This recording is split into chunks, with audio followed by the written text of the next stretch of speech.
had always enjoyed hiking. For years, it was something that gave me peace when nothing else could. I liked being outside, away from all the noise and stress of daily life. I liked the sound of my boots pressing into the dirt, the smell of pine, the feel of sweat running down my back as I moved uphill, and the sense of freedom that came from knowing there was no one around me for miles. That feeling of being alone was both calming and heavy, but it always made me feel alive. On a cool fall morning, I decided to take on a long trail I had been looking at for a while. It was supposed to loop through thick forest, climb over a ridge, and cut back down into a valley. The map said it was about 12 miles long, but I knew from experience that numbers on a paper didn't always match what it felt like in real life. I packed heavy that morning: water, food, extra clothing, a headlamp, a lighter, and a small first aid kit. I felt prepared, but I still had that nervous energy in my chest that I sometimes got before a long hike. I parked my car near the trailhead just as the sun was breaking through the trees. The lot was empty, which wasn't unusual that late in the season. Most people had stopped coming out because the nights had started turning cold. I didn't mind. I liked the stillness of the forest when it was quiet, like it was mine alone. The first miles went easily. The path was clear, and the air was crisp. My legs felt strong, and I found a good rhythm with my steps. Fallen leaves covered the ground, crunching softly underfoot. The higher I climbed, the more the wind carried the smell of damp earth and pine. I passed small streams where I stopped to splash my face with cold water. Time seemed to pass slowly, in a way that made me feel far away from everything I left behind.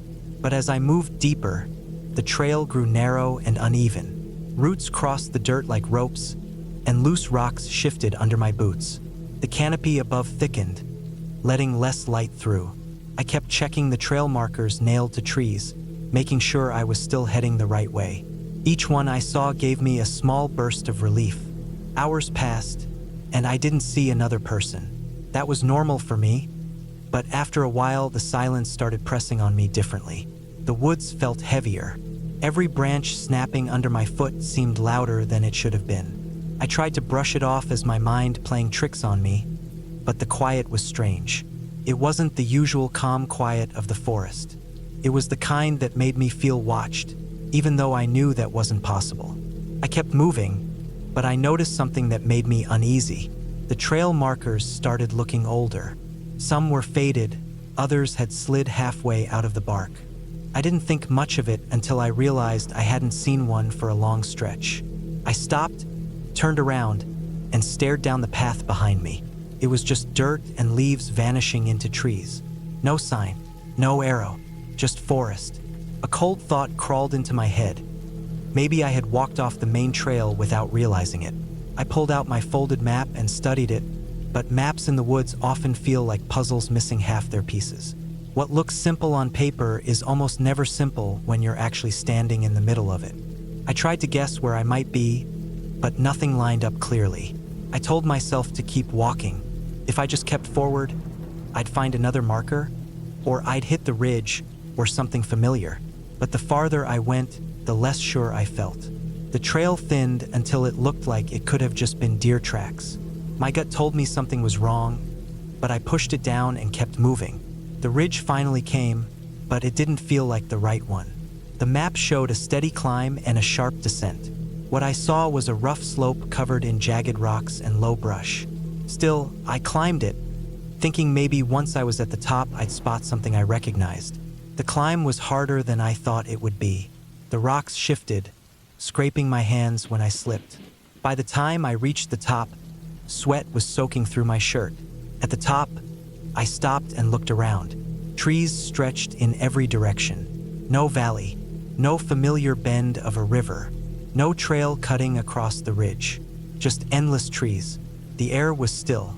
I could hear my own breathing, quick and sharp, echoing in my ears. I realized I was lost. The weight of it sank into me. My chest felt tight, and my head started buzzing. I tried to calm myself by remembering what I had read about situations like this. Stay calm. Don't panic. Backtrack if you can. But when I turned around, the slope looked different from above. I couldn't even tell which way I had climbed. Every direction looked the same. I decided to sit for a while and eat something, hoping my head would clear. I chewed on a granola bar slowly, washing it down with a few sips of water. My mouth was dry even after drinking. I didn't want to waste too much water. I didn't know how long I'd be out here. The sun shifted lower as I tried to retrace my steps. I thought I was going the right way, but after 30 minutes, the ground dipped into a swampy patch that I didn't remember. The mud sucked at my boots, and cold water seeped in. My feet felt heavy. My legs shook with every pull. I dragged myself out to firmer ground, but now I knew I wasn't even close to the trail anymore. Fear set in harder. My breathing was shallow. My hands shook when I tried to unfold the map again. It didn't help. Nothing on the paper matched what was around me. I stuffed it back in my pack, knowing it was useless now. I kept moving, trying to pick one direction and stick with it. I remembered that people often got more lost because they wandered aimlessly, but standing still felt impossible. I needed to find something, a road, a river, any sign of people. The forest seemed endless.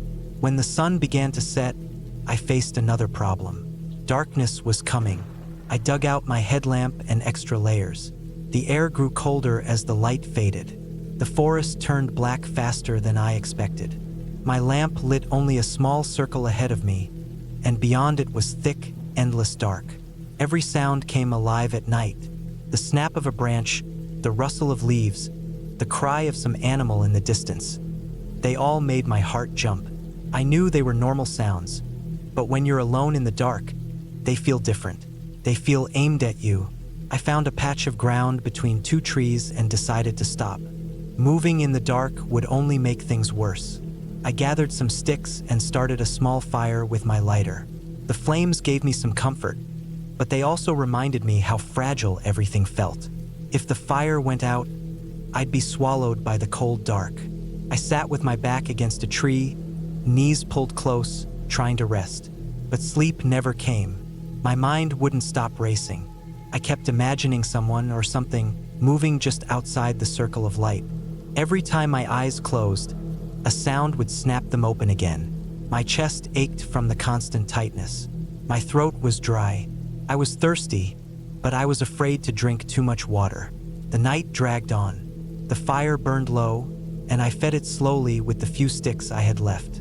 My body shook with the cold. My feet throbbed in my wet boots. I waited for daylight like it was the only thing keeping me alive. When the sun finally rose, I felt relief like I had never felt before.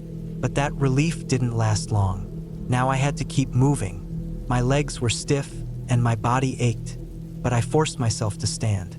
I packed what little I had left, stamped out the fire, and started walking. Hours passed again, and nothing changed. Trees, rocks, uneven ground. My stomach cramped from hunger, and I rationed the last bits of food I had. My water bottle was half empty. I started to wonder how many days I could last if I didn't find my way back soon. The second night was worse than the first. My fire wouldn't catch at first because everything was damp. I scraped and sparked until finally the flames came alive. I sat there again, shaking, waiting, staring into the black around me. The sounds of the forest felt closer that night. I kept thinking I saw shapes move between the trees. My eyes played tricks, but the fear was real.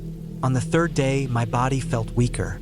I stumbled more, tripped on roots, and caught myself on trees. My mouth was so dry it hurt to swallow. My legs shook with every step. The forest didn't care. It stretched on, giving me no sign of hope. Late that afternoon, I heard something new, a faint hum. I stopped and listened, thinking I had imagined it, but it grew louder. It was the sound of running water. My heart raced. I pushed through thick brush until I found a narrow river cutting through the woods. Relief flooded me. I dropped to my knees and drank greedily, the cold water shocking my throat. I filled my bottle and sat there, breathing heavy. Rivers meant direction. If I followed it, maybe it would lead me to a road or a town. I started moving downstream, my body heavy but my mind holding onto that thin line of hope. The river twisted and turned, sometimes cutting into steep banks that forced me to climb carefully. I slipped more than once, scraping my arms and legs, but I kept going. That night, I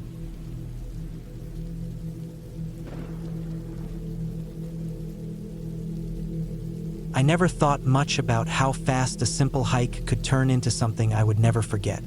Hiking had always been a way for me to clear my head, to get away from the noise of daily life and just be surrounded by trees, dirt, and silence. I had done plenty of trails before, some longer and tougher than others, but I always believed that as long as I packed enough food, water, and had a general idea of the map, I would be fine. I learned on one trip that thinking that way was a mistake, one that could have ended far worse than it did. It started with a plan to do a solo hike along a trail I had read about a few months earlier. It wasn't the most popular spot, but it was known among experienced hikers as challenging, with some areas that weren't well marked. That was exactly why I wanted to do it. I liked the idea of a place that wasn't crowded with people, where I could spend a full day moving at my own pace. The description I read mentioned steep climbs, dense forest sections, and a long stretch that passed through a canyon with sharp drops. I figured I was ready for it. I had all the gear I thought I would need.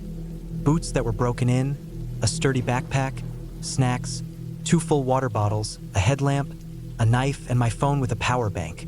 I set out early in the morning while the sky was still gray. The air was cold enough that I could see my breath, and I had a jacket on to keep me warm until the sun came up.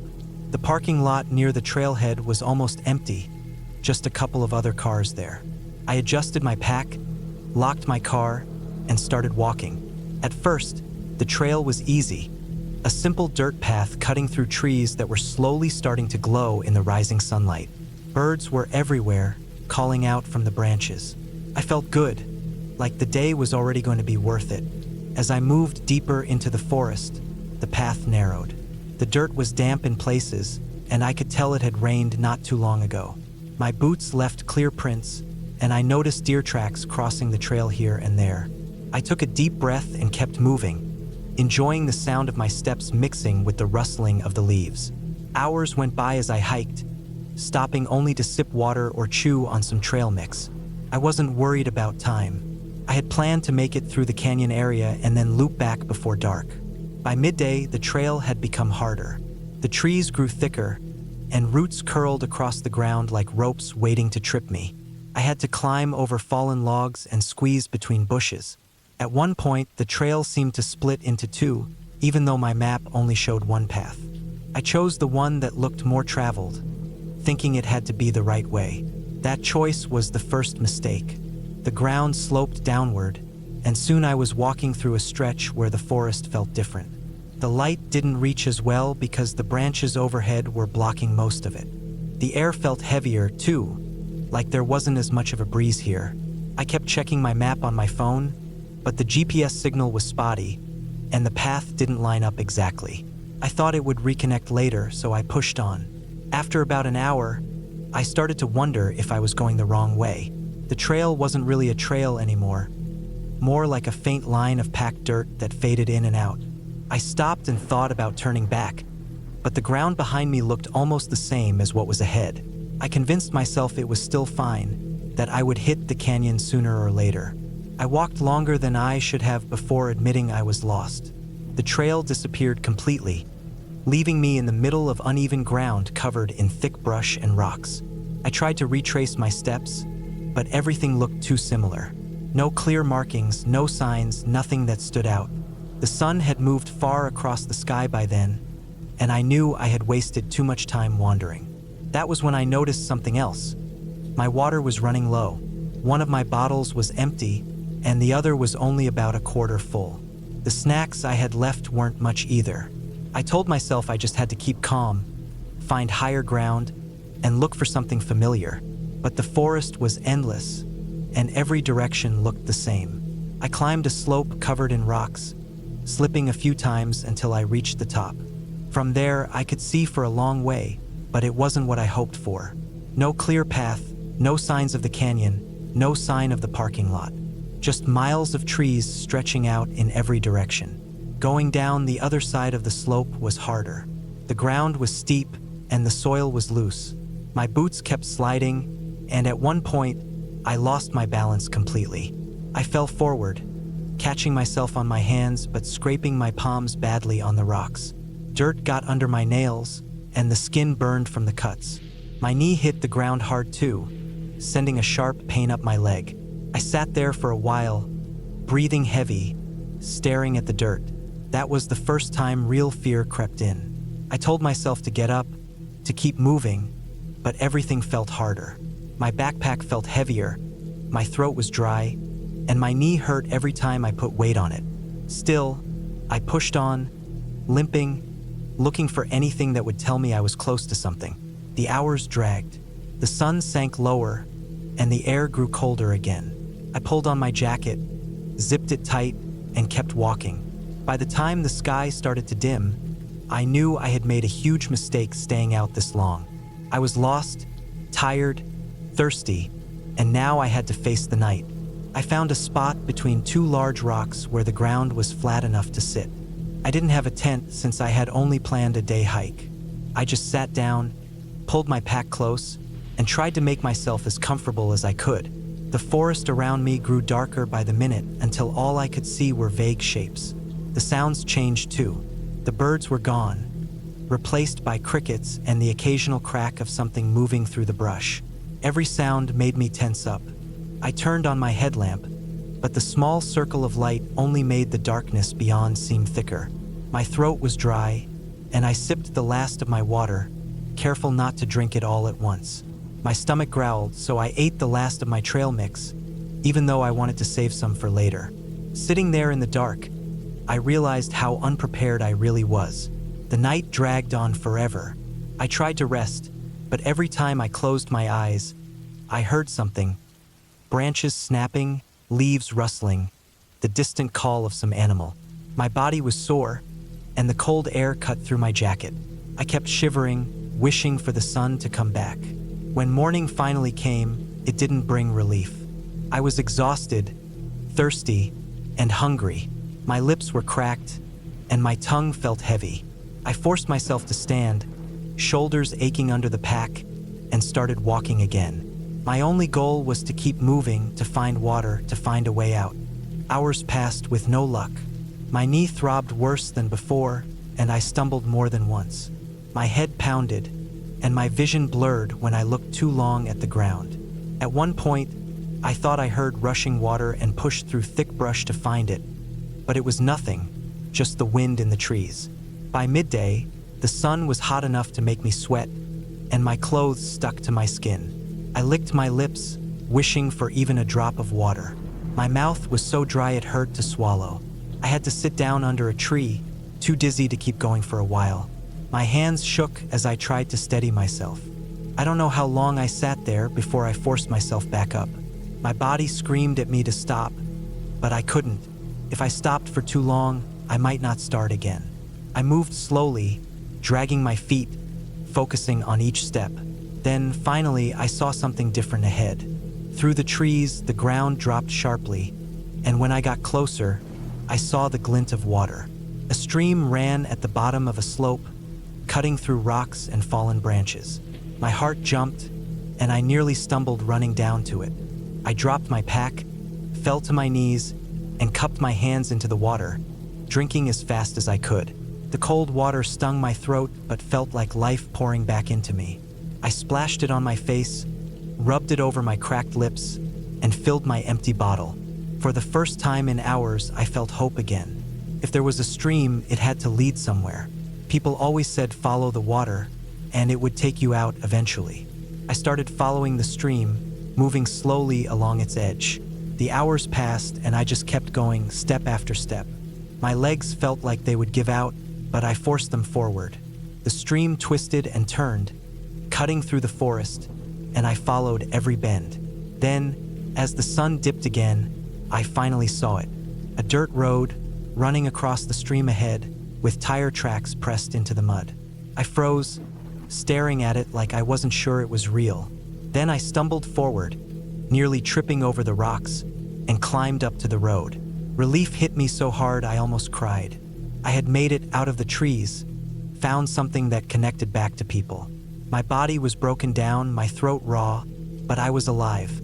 I walked that road for what felt like forever until I heard the distant sound of an engine. A truck came into view, bouncing along the dirt road, and I stepped into the open, waving my arms. The driver slowed, staring at me through the windshield. When the truck stopped, I didn't.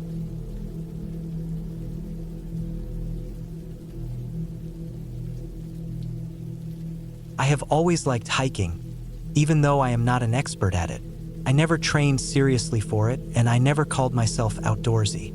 I just liked the idea of putting on a backpack, stepping into a quiet place, and walking until my legs were sore and my mind was clear. Most of the time, I stuck to trails that people knew about, the ones with clear signs and plenty of other hikers. But sometimes I wanted something harder, something quieter, something that felt like I was truly away from the noise of the world. One weekend in late September, I decided to try a section of trail I had read about in a small online forum. It was not exactly hidden, but it was not popular either. From what I gathered, it connected to a larger system of trails but wasn't often maintained. People mentioned that it could be overgrown in places and that it was easy to lose the markers if you weren't careful. That was the kind of challenge that sounded appealing to me at the time. I packed light: a small tent, sleeping bag, some food, water bottles, a filter pump, first aid kit, and a flashlight with extra batteries. I wore boots that I had broken in over the summer and a pair of pants thick enough to handle brush. The forecast said the weather would be clear and cool, which seemed perfect. The first part of the hike was simple. The main trailhead had a gravel parking lot and a wooden map board. The air was sharp with that autumn smell of dry leaves and faint smoke from far-off fires. I walked for a few hours on the main trail before turning off onto the smaller path. At first, it looked normal enough. The dirt was packed, there were faint blazes on trees, and I could tell people had used it not too long ago. But after about a mile, the trail started to fade. The ground was covered with leaves that hid where the dirt path should be. Branches leaned over from the sides, scratching at my arms and shoulders. The blazes were faint, chipped paint on old trees. Sometimes I had to stop and search carefully for the next one before I felt sure I was heading in the right direction. That was fine at first. I told myself it was part of the fun. I liked the quiet. I had not seen anyone since I turned off the main trail, and the silence felt heavy in a way that was both calming and slightly unnerving. The only sounds were my boots crunching on leaves, the occasional call of a bird, and the wind pushing through the trees. By late afternoon, I reached a small clearing that seemed like a decent place to stop. The ground was mostly flat, and there was a circle of stones where someone had once built a fire. I set up my tent, filtered some water from a nearby creek, and ate. The light dimmed fast once the sun slipped behind the ridge. The woods became black and the temperature dropped. I lay in my sleeping bag, listening. The forest noises were different from the day: sharper cracks, quick rustling sounds, and the occasional loud snap of a branch in the distance. I slept, though not deeply. I woke often to the cold or to noises that felt too close. At one point, I swore I heard steady steps circling the area, but when I sat up and listened, all I heard was silence. My heart thumped hard in my chest as I strained my ears, but nothing came closer. Eventually, I lay back down and told myself it was just an animal. The next morning, I packed up and pushed farther down the trail. The brush was thicker now. I had to use my arms to push branches aside, and my backpack caught on twigs. The blazes were even harder to spot, and more than once I walked in a circle before finding one again. My legs burned, and sweat soaked my shirt, even in the cool air. Around midday, I realized I had not seen a blaze for a long time. I stopped and turned around slowly, scanning the trees. Nothing, just endless trunks, bark, and leaves. My stomach tightened. I walked back the way I thought I had come, searching carefully, but the forest looked the same in every direction. The ground was covered in leaves that erased any trace of my footprints. I stood still, trying to calm myself. I knew the first rule was not to panic. I checked my phone, but as expected, there was no signal. I pulled out my map, but the small trail I had taken wasn't marked clearly on it. It only showed the main routes. I tried to orient myself by the slope of the land and the position of the sun, but clouds had rolled in, and the light was dull and flat. I decided to keep walking in one direction. Eventually, I thought I would either cross another trail or come back to the main one. At worst, I would hit a road or a stream that could lead me out. I walked for hours. The forest grew denser. The ground sloped up and down, tiring my legs. I stumbled more often now, catching my foot on roots hidden under leaves. My water ran lower. I found another creek and filled up, but the taste of the filtered water was faintly metallic and left me uneasy. By late afternoon, I knew I was lost. The land around me was unfamiliar in every way. I had not seen a blaze or a sign of a trail since morning. The trees pressed close on all sides, tall and silent. The air was damp, carrying a smell of wet earth. I tried to set up camp again, though the ground where I stopped was uneven and rocky. As I pitched the tent, I kept glancing over my shoulder. I felt exposed, like the trees were leaning in closer as the light faded. I built no fire. I was too tired, and I did not want to draw attention to myself. That night was worse than the first. The noises seemed constant. Small rustles right outside the tent, heavier thumps farther away. At one point, I heard a splash in the creek followed by what sounded like 2 deliberate steps. I lay frozen, gripping the flashlight in my hand, staring at the nylon ceiling above me, waiting for something to push against the walls. Nothing did. Still, my nerves were shot. The next day, I packed up and tried again. I told myself that if I just kept moving, I would find something. The forest couldn't go on forever, but the more I walked, the stranger it felt. There were no signs of people anywhere.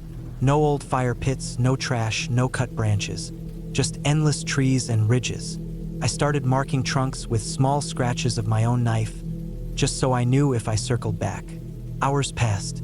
My legs felt heavier. I tripped more often. At one point, I scraped my knee badly on a rock and had to sit to clean it. Blood seeped into my pant leg. My hands shook as I tied a bandage from the first aid kit. Food was running low. I rationed carefully, but the energy bars and dried fruit weren't enough for the amount of walking I was doing. Hunger made me weak, and thirst made me anxious. Even though I could filter water, I started to worry about whether the streams were safe. On the 4th day, the fear really set in. My scratches on trees appeared again in front of me, even though I was sure I had been walking in a straight line. That meant I was circling, wasting time and strength. The thought of being stuck here forever pressed hard on my chest. I started to notice how easy it would be to just keep walking until I collapsed, hidden by the forest where no one would ever find me. That night, I barely slept at all. I sat upright inside the tent, listening. At some point in the darkness, I heard something move quickly through the brush. Not the light scurry of a small animal, but the heavy, irregular crash of something larger. It faded after a minute, but my heart didn't slow for hours. By the 5th day, I had no choice but to keep moving. My body felt hollow, but the thought of sitting still was worse. I forced myself up ridges, slid down slopes, crossed streams with shaking legs. The scratches on trees appeared less now, which I hoped meant I was covering new ground. Late in the afternoon, I spotted something different. A faint cut through the forest that looked straighter than the rest of the growth. My chest tightened with hope. I pushed toward it, shoving branches aside. When I reached it, I realized it was a path of some kind. Narrow, overgrown, but clear enough to be man-made. Relief washed over me so hard I nearly dropped to my knees. I followed the path, heart pounding. Twisted and turned, but it stayed visible, and that was enough. After an hour, I saw something that made my throat catch. A weathered wooden signpost, its paint almost gone. The letters were hard to read, but they pointed toward the main trail system. I staggered onward, every step fueled by the thought of escape. The path widened, and the ground grew smoother. By nightfall, I stumbled out onto the main trail. The sight of packed dirt, worn down by countless boots, nearly made me cry. I was exhausted, starving, and filthy, but I was safe. I knew this trail. I followed it, slow but steady, until I reached the parking lot where my car still waited. When I finally sat inside, I gripped the steering wheel with shaking hands. My reflection in the mirror looked pale and thin, eyes ringed with dark circles. I had never felt so fragile, so small. I drove away in silence. The image of the endless trees burned into my mind. I had gone into the woods for peace and challenge, but what I found was how quickly a person could disappear, how easy it was to become lost in a place that did not care whether you survived or not. Even now, months later, I still dream of those nights, the rustling outside the tent.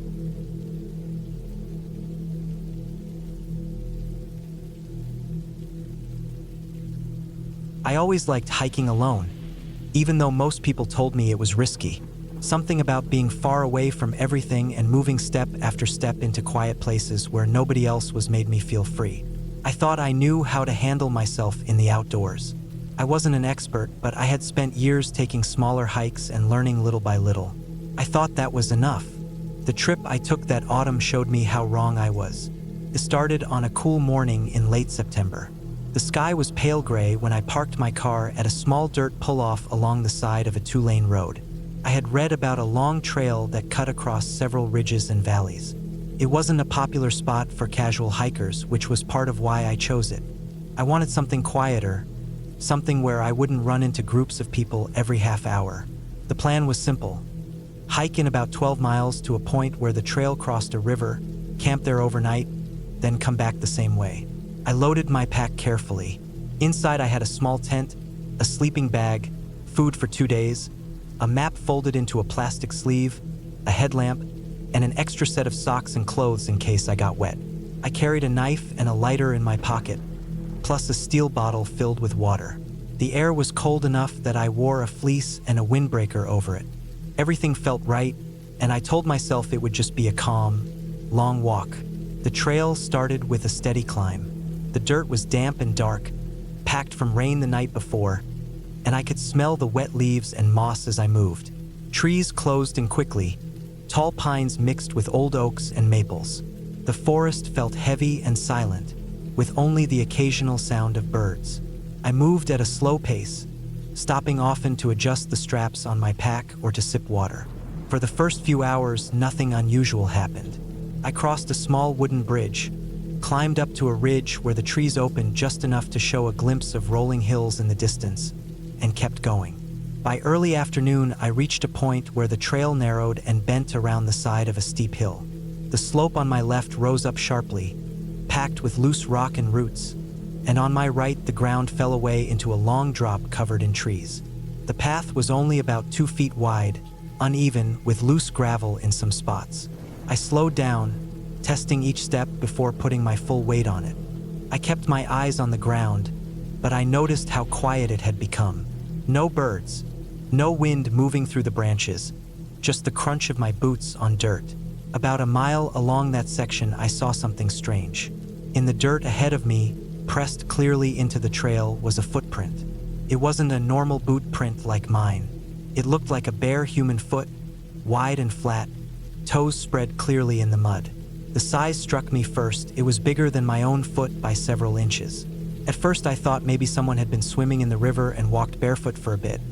But this was miles from any easy water access, and the mud around it looked fresh, like it hadn't been there long. I crouched down, studied it for a moment, then kept moving. I told myself it didn't matter, that maybe someone just liked hiking barefoot. The farther I went, the rougher the trail became. The slope grew steeper, and the ground more uneven. My boots slipped once or twice on the loose gravel. I kept my focus on balance, leaning into the hill as I moved. After another hour, I reached a small flat section where the trail widened enough to rest. I set my pack down on a rock and pulled out a protein bar. While eating, I looked back at the trail I had come from. Something about the shadows bothered me. The trees blocked most of the view, but for a second I thought I saw movement far down the narrow path, something shifting between the trunks. When I blinked and looked again, it was gone. I shook it off. Long hikes always made me see shapes that weren't there. Fatigue mixed with the way light filtered through trees played tricks. I told myself it was just my eyes trying to make sense of shadows. I put the wrapper back in my pack and moved on. The sun started dropping lower, spilling a dim golden light across the ridge. I checked my watch and saw it was past 4. I still had a few miles before the river, but I pushed forward. The trail descended into thicker woods where the ground grew damp again. Ferns crowded the sides, and the smell of wet earth grew stronger. That's when I noticed more footprints. These ones were different. Some looked like the same wide barefoot I had seen earlier, but others were harder to understand. Long, deep impressions, as if someone had dragged something heavy through the mud. The spacing was strange too, almost random, not in a clean line like footsteps should be. I stopped and crouched again, staring at the ground. My chest tightened. It wasn't just one print or two. There were dozens, crossing the trail and vanishing into the undergrowth. I forced myself to keep walking. My heartbeat thumped in my ears, but I reminded myself there were no monsters out here, only people and animals. Maybe hunters, maybe kids fooling around. Still, I couldn't shake the feeling that I wasn't alone anymore. Every sound in the woods made me twitch. The crack of a branch, the rustle of leaves in the breeze. It all felt too close. By the time I reached the river crossing, dusk had settled. The water moved slow and dark, reflecting what little light remained in the sky.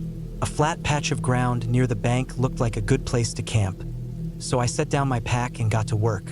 My hands shook slightly as I pitched the tent. The air had grown colder, and mist started to rise from the water. I boiled some water with my small stove and poured it into a pouch of freeze-dried food, but I could barely eat. Every few minutes, I glanced into the trees behind me, certain I'd see someone standing there. Night came fast. The forest turned black, and the sound of the river drowned out anything moving in the dark. I sat inside my tent with the headlamp on, trying to read the map again even though I knew the way back.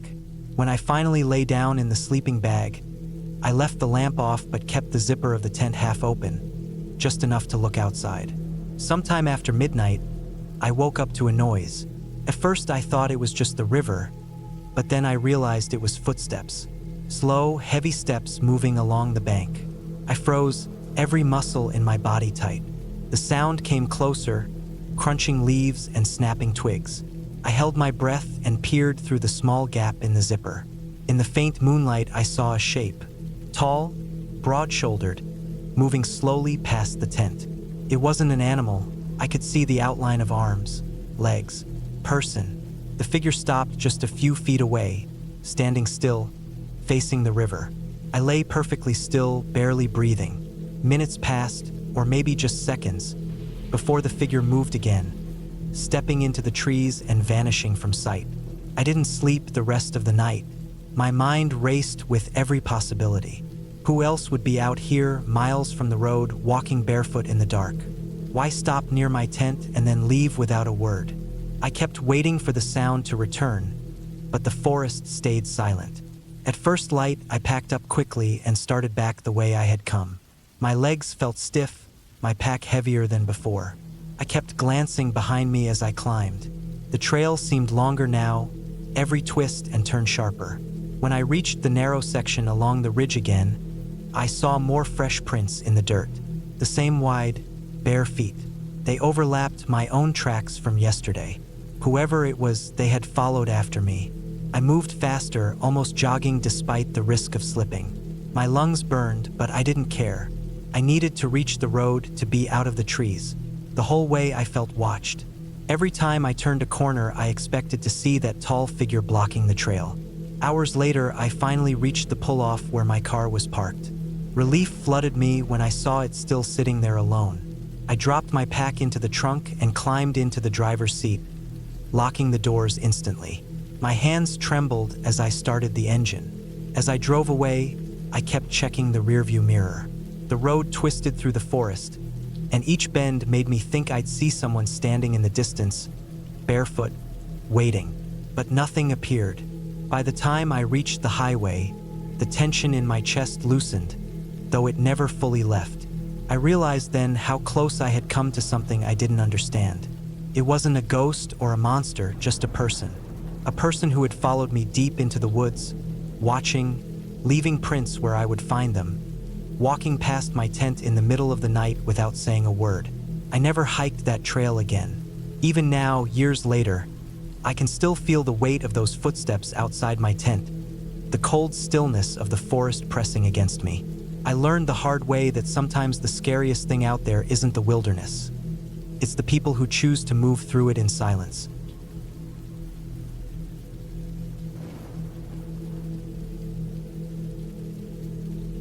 I started that hike early in the morning, before the sun had risen high enough to heat the air. The sky was a pale blue that looked almost fragile, and the cool air still held the damp smell of soil and pine needles.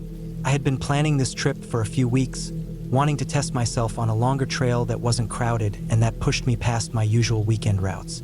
I packed my bag the night before with water, snacks, a first aid kit, a flashlight, a knife, an extra shirt, and a light rain jacket. I told myself I was ready, but I realize now that preparation on paper is different from preparation in real life. The trail started from a dirt parking lot on the side of a quiet road. Only 2 other cars were parked there when I arrived. I slung my pack over my shoulders and adjusted the straps until the weight settled in evenly. I locked my car and stepped onto the first stretch of the trail, which was wide, flat, and easy, lined on both sides by tall pines that blocked the wind. The forest felt peaceful in the morning light, and for a while I was simply enjoying the rhythm of walking. My boots crunched softly on the gravel and fallen leaves. The first couple of miles passed easily. I stopped once to sip water and once to tighten the straps of my pack. The trail was marked by faded wooden signs nailed to trees, with arrows pointing toward different forks. My plan was to take the longer loop that would eventually circle back toward the parking lot. According to the map, it should have been about 12 miles total, which I figured I could finish in a day with enough time left to drive home before nightfall. But when I reached a fork in the trail around the 4th mile, I noticed something that pulled me away from my original plan. To the right was the official loop, clearly marked and worn down by many hikers. To the left was a narrower path, less traveled, where the grass and weeds grew higher and the dirt looked softer. A small wooden sign hung crooked on a nail, its letters faded almost beyond reading. I leaned closer and saw what looked like the word ridge carved into it. The map I carried in my back pocket didn't mention any ridge trail, and I felt that curious pull of wanting to see what was up there. I hesitated for a long time. I could have stayed on the safe loop, finished my planned hike, and gone home. But the thought of a ridge with a view tempted me more than the thought of doing what I had already done before. I convinced myself that the ridge trail must eventually connect back to the main loop. Trails usually did. With that thought in mind, I turned left and started walking. At first, the path was fine. It climbed gently upward through thicker trees, the ground covered in layers of dead leaves that muffled the sound of my steps. Bird calls echoed from branches above, and I saw squirrels darting across fallen logs. The air grew cooler as I climbed, and I liked the feeling of being surrounded by forest without any sign of people. After another mile, the path grew steeper and rougher. Roots stuck out across the dirt, forcing me to watch my footing carefully. I slowed down, resting more often. The ridge did appear eventually. The trees thinned, and I stepped out onto an open stretch of rock that overlooked the valley below. The view was wide and quiet, the hills rolling into the distance, all covered in green. I sat down on the rock, pulled off my pack, and drank deeply from my water bottle. I ate a granola bar and felt proud of myself for finding this place.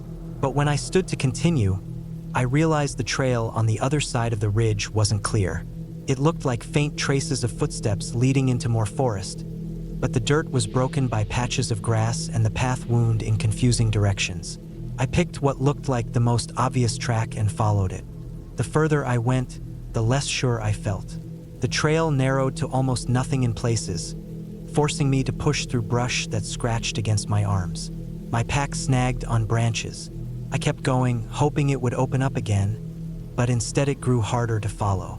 I looked behind me a few times and noticed how easy it would be to lose track of the way back. Every few minutes I marked a tree with a quick scrape from my knife, just in case.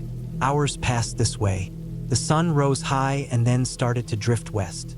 I checked the time on my phone, but the signal had vanished. The battery was at 70%, which comforted me a little, but I also knew I couldn't rely on it if I couldn't reach anyone. By mid-afternoon, I was tired and uneasy. The trail, if it was even a real trail, twisted down into a ravine where the ground was damp and covered with moss. I slipped several times, catching myself on branches, scraping my palms. At the bottom, a stream trickled across the rocks. I refilled one of my bottles using my filter straw, then sat to rest. The silence in the ravine was heavy. Even the birds seemed distant. When I tried to climb back up the far side, the slope was steeper than I expected. I struggled, digging my boots into the dirt, grabbing roots for support. At one point, the ground gave way under me and I slid several feet back down, my knee hitting a rock hard enough to send pain shooting up my leg. I sat there breathing heavily, staring up at the slope that still towered above me. I forced myself to keep climbing, slower this time, testing each hold before putting my weight on it. By the time I reached the top, sweat soaked through my shirt and my arms were trembling. I checked my knee. It was scraped and swollen, but I could still put weight on it. The problem was that once I stood at the top, the trail disappeared completely. I turned in circles, searching for signs of worn dirt, footprints, or markings. All I saw was forest in every direction. Panic started to crawl into my chest. I pulled out my map again, but it didn't show where I was. Without clear markers, the map was just a piece of paper with lines that didn't match the ground around me. I decided to backtrack. That felt like the safest choice. I tried to retrace my steps to the ravine, but when I reached the edge, I couldn't tell where I had climbed up. Every slope looked the same. The scrape marks I thought I'd left on trees were nowhere to be found. I picked one slope and started down carefully, but halfway I realized it didn't look familiar. Still, I kept going, hoping it would meet the stream again. Didn't. Instead, it curved into another valley, narrower and darker, the trees pressing closer together. The air here was damp and smelled of rot.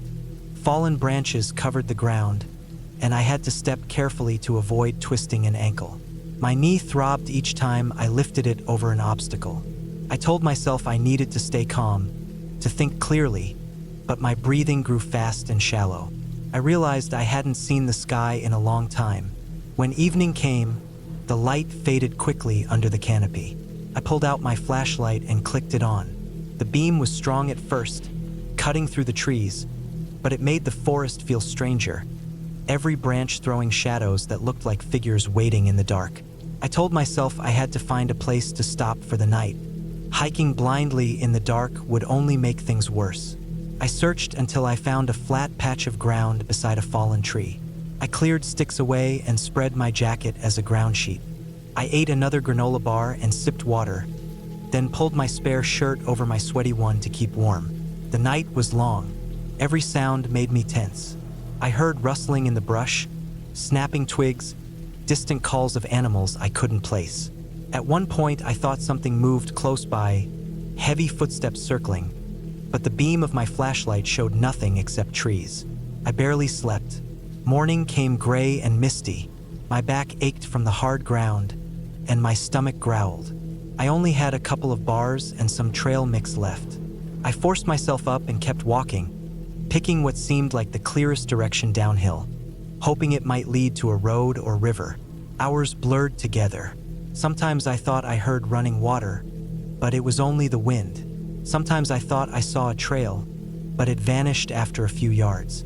I kept marking trees behind me, though I wasn't sure I'd ever need to return. By the second afternoon, I was limping badly. My knee had stiffened overnight, and the swelling made it harder to bend. I moved slower, pausing often to rest. My water ran low again, and though I refilled it from streams, I worried about how long I could keep doing that without food.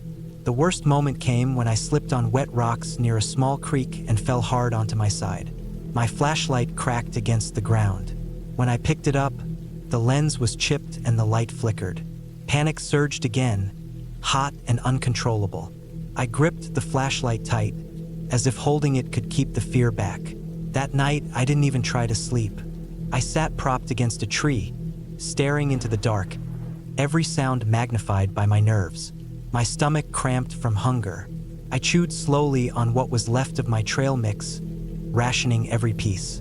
By the third morning, I felt weak and dizzy. My legs shook under me.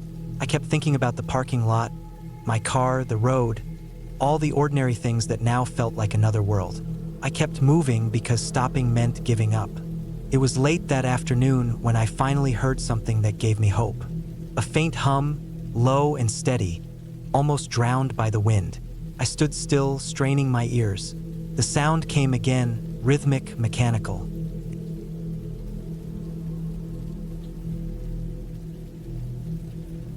I had been planning a solo hiking trip for months, mostly because I wanted to push myself. I wanted to feel what it was like to be out there with no one else around, where every decision I made counted. It was late summer, and I had chosen a long trail system that cut through a mountain range not too far from where I lived. The trail wasn't the most popular one, but it wasn't completely unknown either. It was the type of place where you might pass another hiker every couple of hours if you were lucky, but a large part of the day you could go without seeing a soul.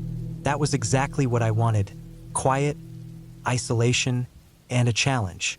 I packed my bag carefully. I had a tent, a sleeping bag, a small cooking stove, a few dehydrated meals, a water filter, extra layers of clothing, a first aid kit, a knife, a lighter, and a small emergency radio. I made sure everything had its place inside my pack so I could reach for things quickly when I needed them. My boots were broken in from shorter hikes earlier in the year, and I carried extra socks, knowing how important they could be when blisters started forming. I wasn't reckless about this trip. I wanted it to be tough, but I wasn't going in unprepared. The first day started off smooth. The weather was clear, and the air felt warm but not too hot. The trail wound up slowly, cutting through a forest of tall pines. The ground was covered in needles, soft underfoot, and every now and then I would catch the sound of a bird or the distant rustle of something moving through the brush. For hours, it felt calm and almost easy. I stopped at a creek to filter water and eat a quick snack. As I climbed higher, the trees started to thin, and the path grew steeper. Loose rocks shifted under my boots, and I had to watch every step. Sweat ran down my back, and my shoulders ached from the pack. But I kept moving. I had planned out a spot to camp that first night, a small clearing near a ridge where I would be able to see the sunset. By late afternoon, I reached it. The view was incredible.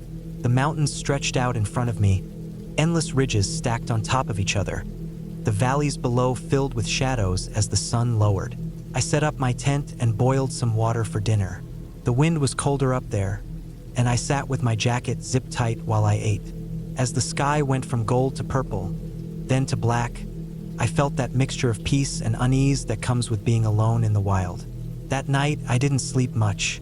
Every noise outside the tent sounded louder than it should have. Branches cracked, leaves rustled, and the wind pressed against the thin nylon walls. I reminded myself that it was just the forest doing what forests do, but it was hard to relax. I lay awake for hours, dozing off in short bursts before startling awake again. By the time the first light showed through the fabric of the tent, I was already awake and ready to pack up. The second day was harder. The trail narrowed and grew rougher, cutting across exposed ridges where the drop-offs on either side made my stomach tighten. My legs were sore from the climb the day before, and I moved slower. At one point, clouds rolled in, and the temperature dropped quickly. A cold drizzle started, soaking through my jacket. The rocks turned slick, and I had to crouch low as I picked my way across. My hands were numb from gripping stone after stone to keep myself steady. Hours later, when the rain finally eased, I was exhausted. I found a flat spot near a stream to set up camp and dropped my pack with relief. My shoulders were bruised where the straps had dug in, and when I pulled my boots off, my socks were damp, my feet blistered. I changed into dry socks and tried to let my boots air out, but the air was too wet to dry anything quickly. I cooked another meal and sat in silence, staring at the woods around me. The silence out there wasn't complete. It had its own rhythm. The stream running, the occasional snap of a branch, the sound of birds calling far away. But it was a silence that made me feel like I didn't belong. It was the kind that reminded me the forest didn't care whether I was comfortable or safe. That night, things changed. I had just crawled into my sleeping bag when I heard it. A sound that was different from the normal rustling or cracking. It was deliberate, heavy, and close. Something large was moving near my camp. My first thought was a deer, maybe even an elk, but the way the footsteps sounded, slow and spaced apart, made me freeze. I didn't move. I just lay there listening, my heart pounding so hard it drowned out everything else. The steps circled part of my tent, then stopped. I held my breath. The silence stretched on, so long that I started to wonder if I had imagined it. Finally, I reached for the knife I kept in my bag and held it close. I didn't sleep at all. When morning came, I unzipped the tent and stepped out carefully. The ground was wet with dew, and at first glance, nothing looked unusual.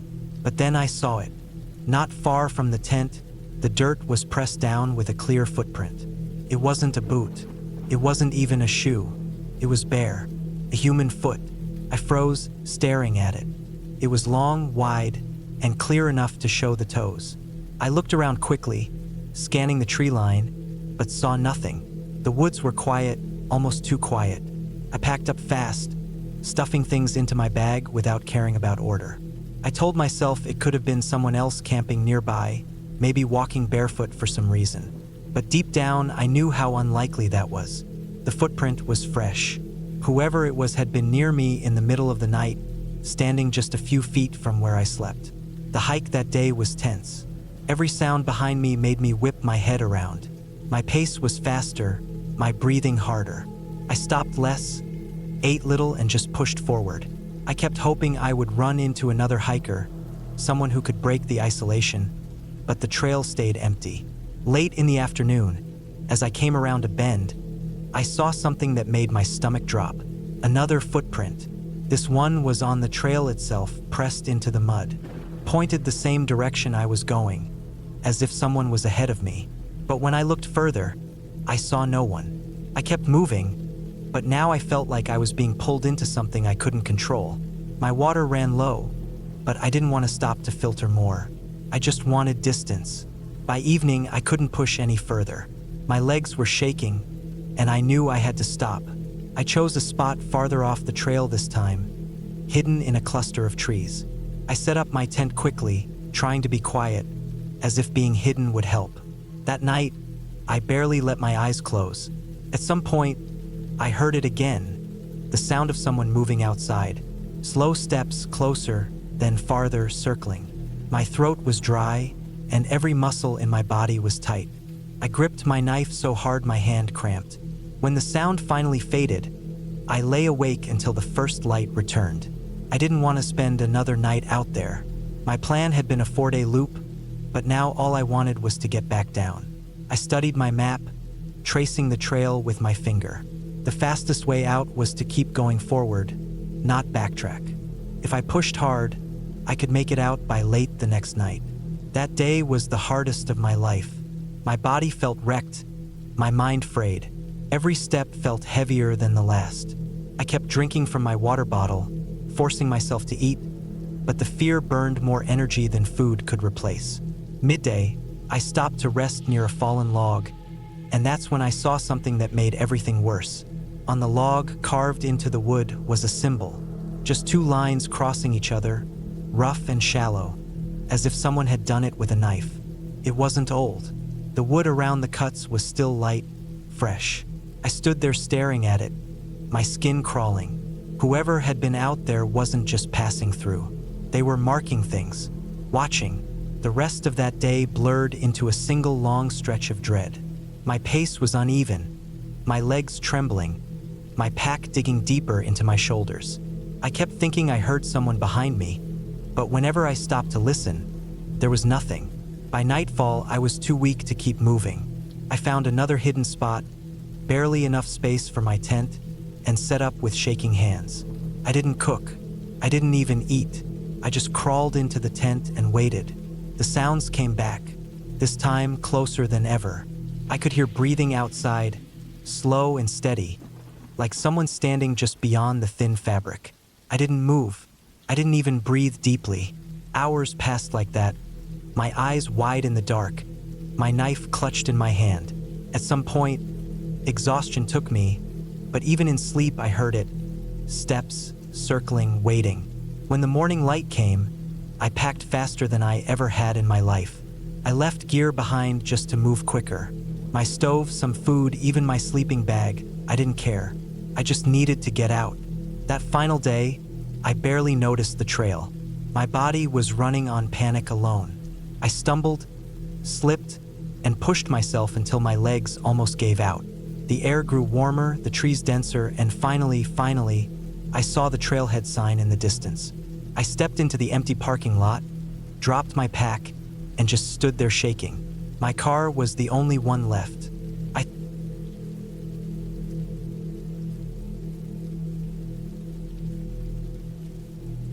I have been hiking for years, mostly on marked trails close to where I live, and I always thought I knew my limits. I usually went out alone, not because I disliked company, but because hiking for me was something private, something that let me clear my head. Being alone in the woods had always given me a strange peace, like the silence of the trees could press down on me and quiet all the noise of life. That peace was what I had gone searching for when I decided to tackle a trail system I didn't know much about. I had read a short mention of it in an old hiking forum. It wasn't even an official state-maintained trail anymore. The post said the place used to be a small loop trail in the late 90s, maintained by volunteers, but it had eventually been abandoned because it wasn't popular enough. The description was vague, but it mentioned a hidden access road that still connected to the trailhead. The idea of hiking something forgotten appealed to me. Felt like it would be more raw, less crowded, and more adventurous. I didn't think much about the reasons why it had been abandoned. That morning, I left my house before sunrise, driving with my pack in the trunk and a thermos of coffee balanced in the cup holder. The sky slowly brightened behind me, throwing pale gold light over empty roads and fields. I had packed light, just enough water, a few protein bars, a small first aid kit, and a flashlight. I thought it would be a simple day trip. The plan was to hike in, circle the loop, and be back at my car by afternoon. I found the access road easily enough. It was narrow and half-eaten by weeds, but my car made it through. I parked near a faded wooden post that once must have held a sign. The board was cracked and gray now, nothing written on it anymore. There was no one else around. The trail started well enough, a narrow dirt path running between thick trees. The air smelled damp, like the ground hadn't dried from recent rain. I liked the feeling immediately. The path was uneven, covered in roots and stones, but I didn't mind.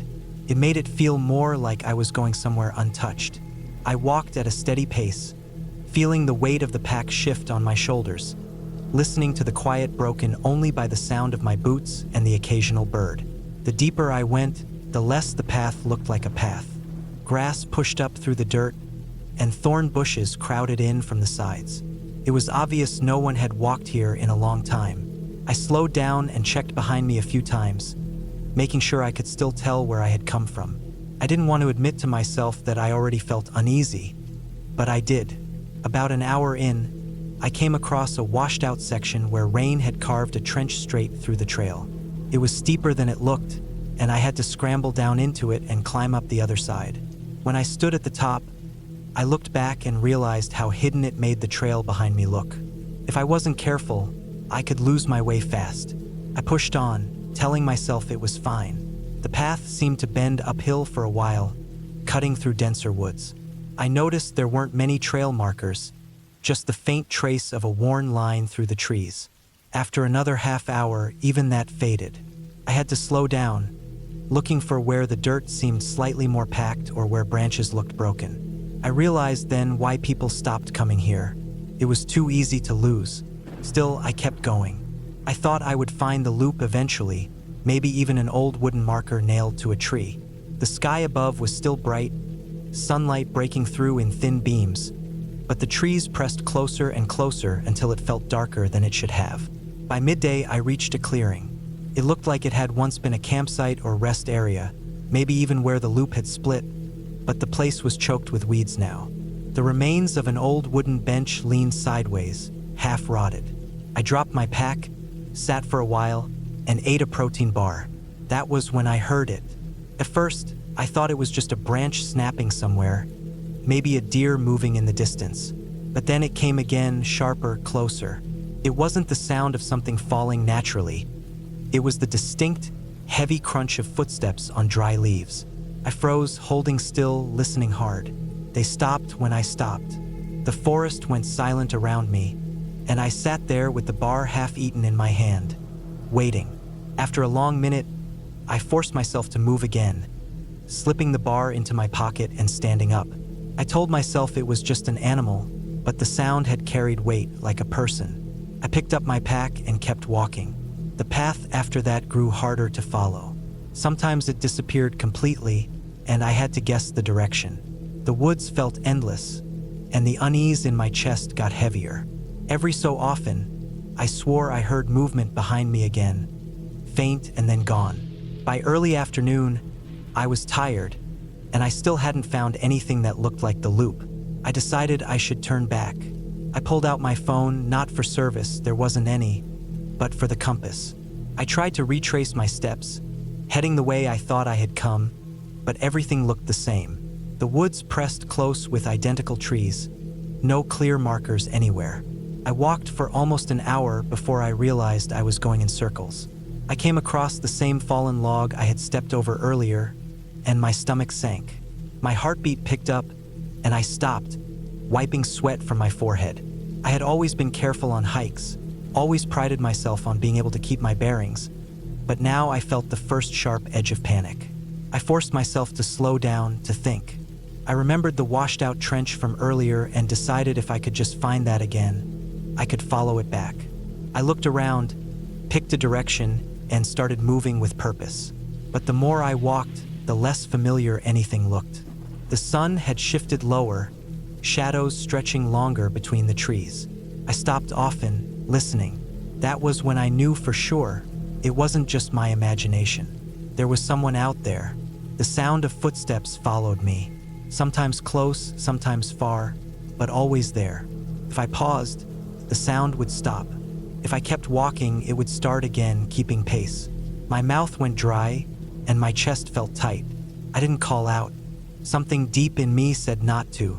Instead, I kept moving faster, my eyes darting between the trees, my ears straining for every noise. At one point, I thought I caught movement, a shadow slipping between two trunks.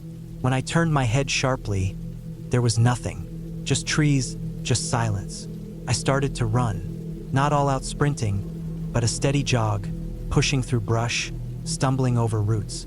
My pack bounced against my back, heavy and awkward, but I didn't stop. The air seemed thicker, the forest darker. The footsteps followed. I don't know how long I ran before I burst into another clearing, gasping for breath. This one was larger, with the faint remains of a fire ring made of stones. I dropped my pack and spun around, scanning the tree line. Nothing moved. The silence pressed in again. My ears rang with the sound of my own pulse. I bent over, hands on my knees, and tried to calm down. I told myself it was possible I was spooking myself, that I was hearing echoes of my own steps. But the feeling in my gut said otherwise. I decided then that I couldn't waste time trying to find the original trail. The best plan was to pick a direction and keep moving until I hit a road, a river, something that would lead me out. I stuffed my water bottle into the side of my pack, tightened the straps, and set off north. The forest grew thicker, harder to move through. Branches clawed at my arms and legs, thorns tearing at my clothes. The sun dropped lower, light fading to a dull orange. My throat was dry, and I had to stop and drink. That was when I heard it again, closer than ever. Heavy steps, breaking twigs, deliberate. I froze, clutching the water bottle in one hand, scanning the trees. My eyes darted from shadow to shadow, my breath held tight in my chest. I waited, straining to hear. Then silence again. I backed up slowly, heart hammering. My hands shook as I shoved the bottle back and gripped the straps of my pack. I didn't run this time. I forced myself to walk, steady, eyes scanning. The light drained fast. Soon it was hard to see more than a few feet ahead. I dug out my flashlight and clicked it on, the beam cutting a narrow path through the dark. The sound of insects picked up, filling the night, but beneath it, I kept hearing something else. The crack of movement. I walked faster. The hours stretched. My legs ached. My shoulders burned.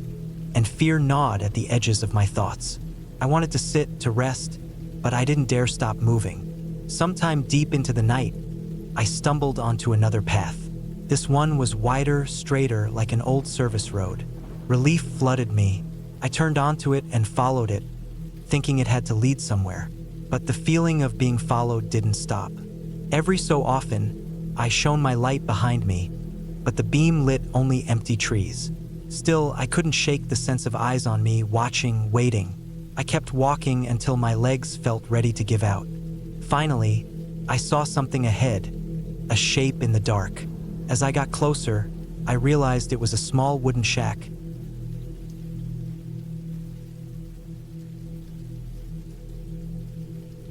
I decided to go on a long solo hike in late September, right before the weather started turning cold. I had been planning it for weeks, marking trails on my map, checking gear, and making sure I packed enough supplies. The route I picked wasn't one of the popular ones. Most people preferred the shorter loops near the parking lot or the easy trails with viewpoints and benches. I wanted something longer, more challenging, and more remote. The area was a mountain range covered in dense forest, with old logging roads that branched into smaller trails. Some of those trails were still used, some were barely visible anymore. I wanted to test myself, see how it felt to hike into the deeper part of the forest where I would not run into many people. I packed a tent, sleeping bag, food for 2 days, plenty of water, and a small filtration pump in case I needed more. When I started out, the weather was cool but comfortable. The air smelled like pine and damp soil. The leaves had started to change, so the forest had patches of yellow and red mixed with the green. I felt calm as I walked, following the narrow dirt path that wound between tall trees. The only sounds were my boots on the soil, the distant call of birds, and the occasional rustle of small animals moving through the undergrowth. The first few hours were easy. I stopped once to eat a granola bar and drink some water. I checked my map often, making sure I stayed on the right trail. The sun was high, shining through the trees and creating bright spots of light on the ground. I didn't feel worried at all. Everything seemed normal, even peaceful. As the day went on, the trail became steeper. Roots stuck out across the path like twisted ropes, and I had to lift my legs higher to avoid tripping. I slowed down but kept going, reminding myself that I had all day. I wanted to set up camp before it got dark, but I wasn't in a rush. After about 6 hours of hiking, I noticed the trail became narrower and less used. Grass grew in the middle of it, and fallen branches forced me to step over or push them aside. I kept checking my map. According to it, I was still on the marked trail, but it was one of the older ones. The forest around me felt thicker, the trees closer together. I decided I would hike another hour before stopping for the night. That would give me enough time to find a flat spot to set up my tent and collect some water from a nearby creek I had seen on the map. As I walked, I noticed something odd. On the side of the trail, a tree had deep scratches in its bark. They were vertical and spaced apart as if made by claws. I stopped and looked closer. The scratches were old, the bark dried around them, but they were large. I thought maybe a bear had done it. I told myself it was normal, wild animals lived out here. Still, it made me more alert. I walked faster, wanting to reach the creek. When I finally heard the sound of water, I felt relieved. I found a small clearing beside the creek and decided to set up my tent there. The ground was fairly level, and the creek would give me fresh water. I put my pack down, set up the tent, and got everything in order. By the time I finished, the sun was lower in the sky, and the forest was filling with long shadows. I filtered water from the creek, cooked a simple meal on my small stove, and ate while sitting on a fallen log. The air was colder now, and I put on my jacket. As night came, the forest grew quiet. I crawled into my tent, zipped it shut, and lay down in my sleeping bag. I listened to the sound of the creek, which was steady and calming. I tried to sleep, but I couldn't fully relax. The scratches on that tree kept coming back to my mind. I told myself again it was normal, but I still felt uneasy. In the middle of the night, I woke up to a noise. It wasn't the creek. It was something moving outside the tent. At first I thought it was a raccoon or deer. I stayed still, holding my breath, listening. The steps were slow, deliberate, and heavy enough that I doubted it was a small animal. They moved around the tent, then stopped. I lay frozen in my sleeping bag, staring at the thin fabric of the tent, which was too dark to see through. After a while, the steps moved away, fading into the distance. I stayed awake for a long time, listening, before finally falling asleep again. In the morning, I stepped outside to check. The ground was covered in pine needles, so it was hard to see clear prints. But near the creek, I found faint marks in the damp soil. They were shaped like boot prints. Human. That realization unsettled me more than anything. I hadn't seen anyone all day yesterday, and this trail wasn't popular. I wondered who else would be out here, walking around my tent at night without saying anything. I packed up quickly, filled my bottles, and decided to keep moving deeper into the trail instead of turning back. At the time, it felt safer to keep going forward than to retrace my steps. I thought maybe I would cross paths with another trail later and take that back to the main area. As I hiked, I kept looking behind me.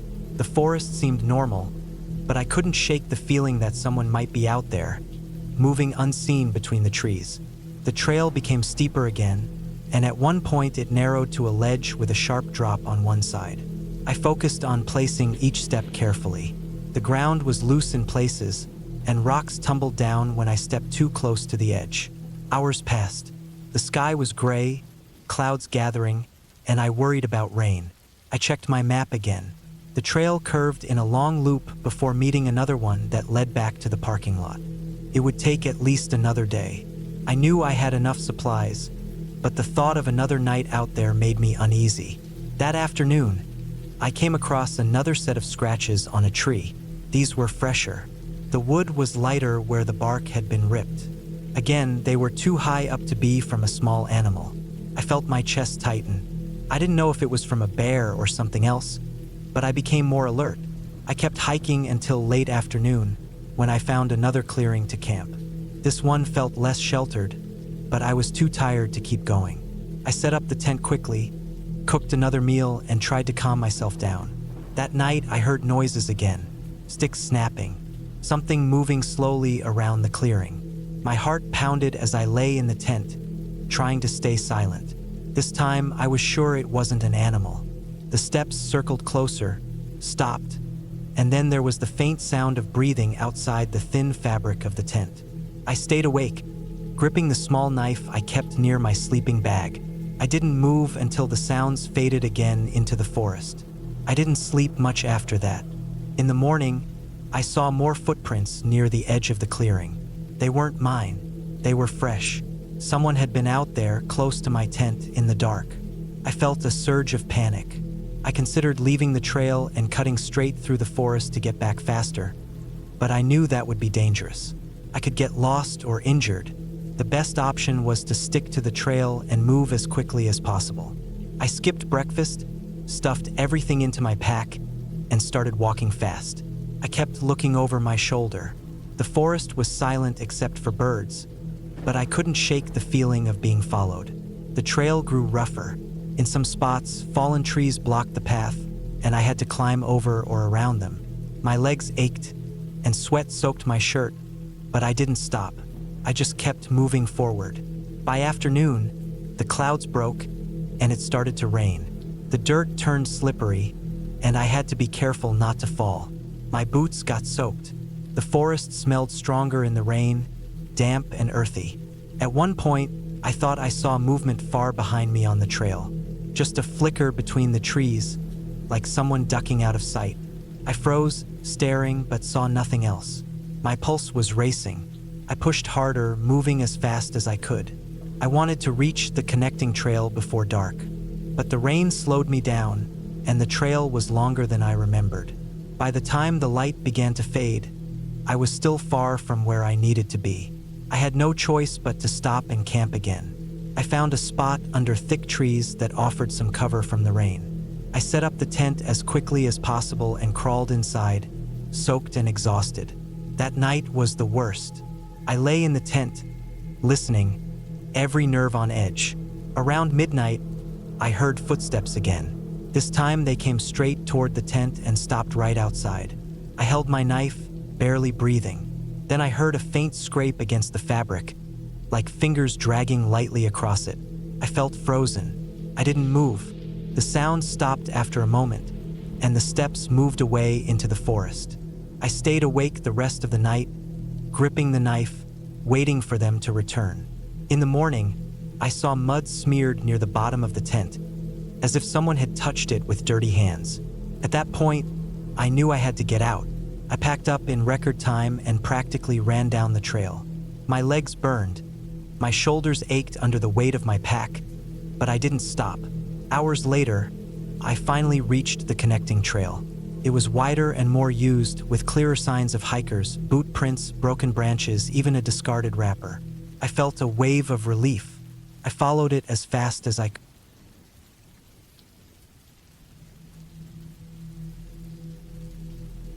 I had planned the hike weeks before it happened. I wanted something that would push me far beyond the usual weekend trails I took close to town.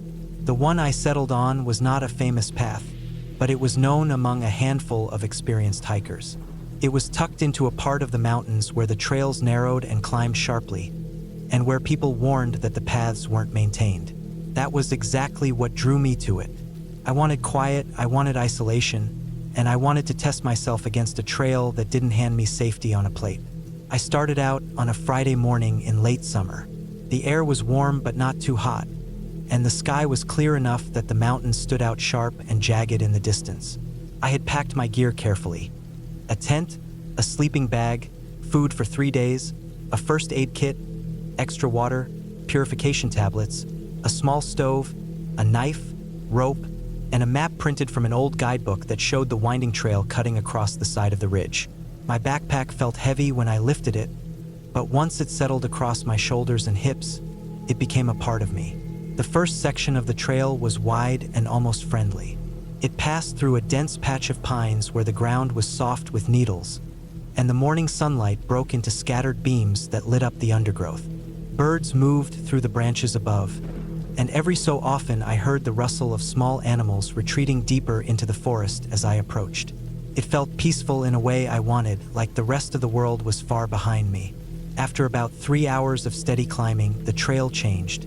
The pines thinned, the ground became rocky, and the slope steepened. I had to stop more often to catch my breath and take water. My shirt was damp with sweat, and the straps of my pack pressed into my shoulders in a way that grew uncomfortable. But the higher I climbed, the more the land opened up. I could see out across the lower ridges and valleys. There was no sign of houses, no sign of roads, nothing except more mountains rising and falling in every direction. That view gave me energy I didn't have in my legs. By afternoon, I reached a section of the trail that had clearly not been touched in years. The brush was high on either side, and fallen rocks blocked the way in places. I had to climb over them, dragging myself with my arms while my backpack threatened to throw off my balance. At one point, the path skirted the edge of a drop that looked hundreds of feet down. I remember pausing there, pressing myself against the slope and inching forward slowly, telling myself not to look down, just focus on my feet and the next step. My heart thumped heavily the whole time. That night, I made camp in a small clearing where the trail widened just enough to set up my tent. I boiled water, ate a meal from one of my packets, and stretched out on the ground, listening to the fading sounds of the forest. Darkness came slowly and then all at once. When the last light disappeared behind the ridge, it was as though the world folded into complete black. The stars overhead were sharp, almost violent in their brightness. I had never seen so many at once. I lay there, staring upward until my eyes grew heavy, then finally slid into sleep. The second day was harder. The trail became less of a trail and more of a suggestion carved faintly into the rock. The brush scratched at my legs and arms, and more than once I lost the line of the path altogether and had to backtrack. Around midday, I came across a section where a landslide had taken away a part of the trail completely. All that remained was a steep slope of loose dirt and stone that stretched downward for what looked like forever. To cross, I had to inch my way sideways, planting each foot carefully and using my hands to dig into whatever roots or rocks I could find. The stones slid under me, and several times I felt my boots slip out, my stomach lurching as the ground threatened to give way. By the time I made it across, my legs were shaking, and my palms were raw from gripping the dirt. That night, I chose a less comfortable campsite on a slanted patch of ground because it was the only spot wide enough to set my tent. I slept poorly. The wind picked up, rushing through the canyon like a train, and every few minutes I woke up, convinced I had heard something moving outside. But each time, it was only the flap of my tent or the scrape of a branch. On the third morning, I woke up stiff and tired. My body ached from 2 days of strain, and my feet were blistered inside my boots. But the map showed that the trail would soon curve down into a small valley, where a stream ran through. I wanted that water. I wanted to rest near it, so I pressed on. By midday, I reached the stream. The sound of running water reached me before I saw it. The sight was almost too much relief. I dropped my pack and crouched at the edge, cupping the cold water into my mouth and splashing it over my face. I filled my bottles, set my pack down, and sat for nearly an hour, staring at the clear flow of water over smooth stones. It felt like a reward for everything up to that point. But the trail out of the valley was the worst yet. It climbed back up the other side in a series of sharp switchbacks that were overgrown and crumbling. The ground was unstable, and in some places, whole sections of the trail had fallen away. It took me hours to climb back up, and when I reached the top, I was exhausted in a way I had never known. My legs felt like hollow sticks, my throat was dry again, and my arms shook every time I reached for support. Then came the section that still plays in my head when I think about that trip. The trail narrowed until it was nothing but a foot-wide ledge carved into the side of the rock face. On my left, the wall rose straight up. On my right, it fell away into an open drop that went down farther than I could see. The ledge curved along the side of the mountain, disappearing around a bend. I paused before stepping onto it, staring at that ledge, trying to judge if it was safe. It looked stable enough, but there was no rail, no rope, nothing to stop a slip. My pack felt suddenly heavier, as though it wanted to pull me outward. I thought about turning back, but the idea of retracing all those miles seemed impossible. I decided to keep going. The first steps were careful and slow. I pressed my back against the rock wall, moving 1 foot at a time, my fingertips brushing the rough stone for balance. The drop pulled at me, forcing me to keep my eyes forward. Each step felt like its own battle. Halfway across, I heard a sound above me, a sharp crack. I froze. Small rocks tumbled down the cliff face, bouncing past my shoulder and clattering into the void below. My body went rigid, every muscle tense. I held still for what felt like a full minute, waiting for more to fall. Finally, the mountain went quiet again. I forced myself to move, even slower than before. Near the bend, the ledge narrowed further, worn away by time and weather. I had to place 1 foot sideways and shuffle. My boot slipped once, scraping against the edge, and my body swung outward before I caught myself against the wall. My heart slammed so hard it felt like it might tear through my chest. I stood there, frozen, breathing in short bursts, until I gathered enough control to move again. When I finally stepped off that ledge and onto wider ground, my legs nearly gave out. I dropped to my knees, shaking with adrenaline, gripping the earth as though it might vanish beneath me. It took several minutes before I trusted myself to stand. The trail after that was no easier, but nothing compared to that ledge. By the time the sun began to lower, I found a flat patch of ground near a cluster of twisted pines. I set my tent, ate, and lay down, but sleep didn't come easy. My body hurt in every joint, and my mind replayed the ledge again and again, each time imagining what would have happened if I had slipped. The next morning, I decided I was done pushing forward. I had reached the limit of what I could handle. I wanted to get back, even if it meant retracing the worst parts. I packed up early and began the return. But something had changed. The trail I had followed on the way out seemed harder to read. The markers I thought I remembered were gone, or hidden, or maybe I had only imagined them. I found myself on faint paths that led nowhere, forcing me to turn back repeatedly. The forest felt heavier, quieter, as though it were swallowing me. By midday, I realized I was no longer sure where I was. The map was no help. It didn't show enough detail, and the trails on paper didn't match what I was seeing on the ground. Panic began to gnaw at me. My breaths came shorter, and every noise in the forest, the crack of a branch, the rustle of leaves, made me spin in fear. I forced myself to keep moving, to find higher ground, to look for landmarks. but each hilltop only revealed more ridges and valleys, each one looking the same. I rationed my water, but it was draining fast. My food felt heavy in my pack, useless if I couldn't find a way out. That night, I didn't set up my tent. I was too tired, too frightened. I simply unrolled my sleeping bag under a tree and lay there, staring into the dark. I barely slept, jumping awake at every sound. My thoughts ran wild, imagining what would happen if I never found the trail again. The following day, I woke up with my lips cracked and my body weak.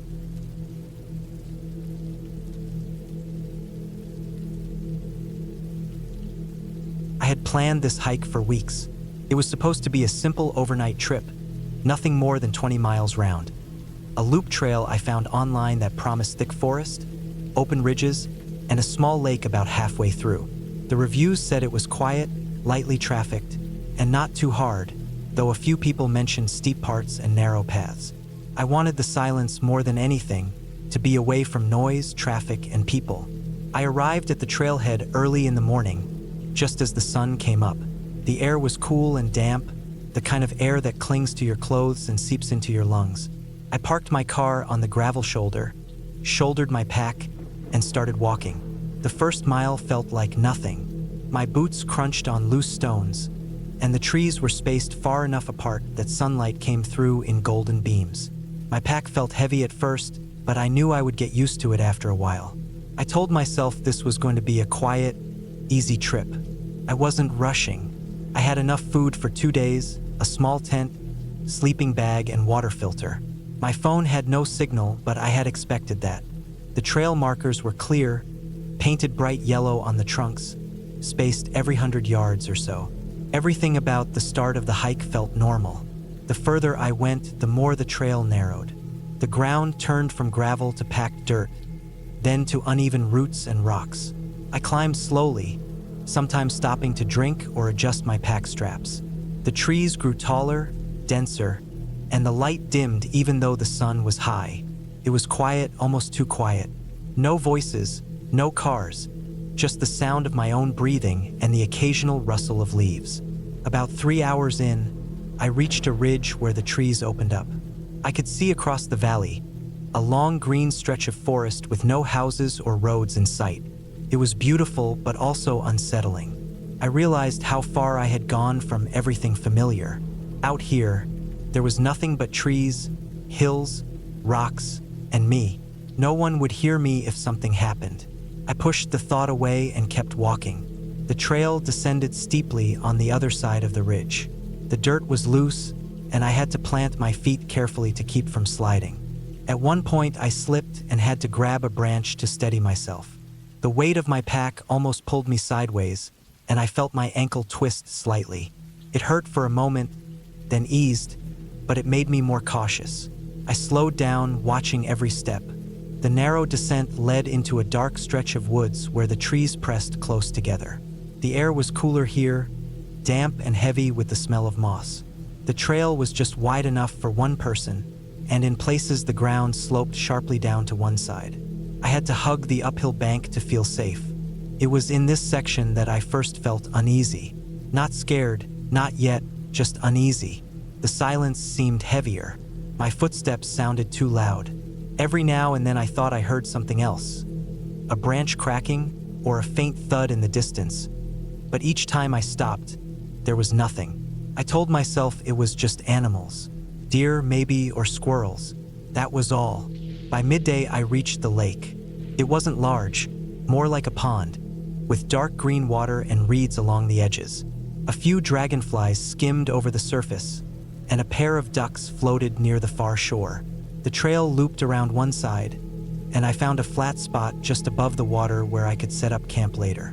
I dropped my pack and sat for a while. My shoulders ached, and my legs felt heavy, but I felt good knowing I had made it halfway. I ate a granola bar and drank water, staring out over the lake. It should have been peaceful, but that uneasy feeling lingered. I kept glancing over my shoulder, into the trees, half expecting to see someone, but there was no one. After resting, I decided to hike a little further before setting up camp. I followed the loop trail past the lake, deeper into the woods. This section was even narrower than before. The path cut into a hillside, with the ground dropping sharply away on one side. The soil was crumbly, and in some spots tree roots jutted out across the path. I had to watch my footing constantly. About an hour later, I noticed something odd. A section of the trail ahead looked disturbed, as if someone had slid down the slope. The dirt was loose, scattered, and a few branches were broken. I stopped and looked closer. Could have been a deer sliding down, but the marks were wide, almost like the shape of a boot. My stomach tightened. I kept moving, but slower now. Every sound seemed sharper. The crunch of leaves, the snap of a twig. The silence pressed in even more. By late afternoon, I decided it was time to turn back to the lake. I didn't want to push further with so much daylight already gone. I retraced my steps carefully, the shadows stretching longer between the trees. Back at the lake, I set up my tent. The ground was uneven, but I cleared a spot and pitched it close enough to see the water.